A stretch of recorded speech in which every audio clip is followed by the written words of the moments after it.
السلام علیکم۔ آج ہم آپ کو ایک بڑی خبر کے بارے میں آگاہ کرنے کے لیے جا رہے ہیں۔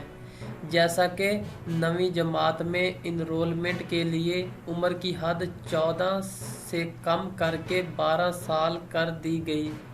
صوبے بھر کے تعلیمی بورڈز میں انرولمنٹ کے لیے کم سے کم عمر 14 سال مقرر کی گئی تھی، جس میں اب تبدیلی کر دی گئی۔ اب عمر 14 سال سے کم کر کے 12 سال کر دی گئی ہے، جس کی وجہ سے پرائیویٹ اسکولوں کے طلباء طالبات کو فائدہ ہوگا۔ اگر آپ چاہتے ہیں کہ آپ کو حکومت پاکستان کی طرف سے گورنمنٹ ٹیچرز، گورنمنٹ ملازمین اور اسٹوڈنٹس کے بارے میں روزانہ کی نئی پالیسیاں اور اپڈیٹس انفارمیشن اور پاکستان کے موجودہ حالات کے بارے میں آپ تک انفارمیشن پہنچ سکے تو آپ ہمارے چینل کو سبسکرائب کر دیں تاکہ گورنمنٹ آف پاکستان کی طرف سے آنے والا ہر نوٹیفیکیشن آپ تک سب سے پہلے پہنچ سکے۔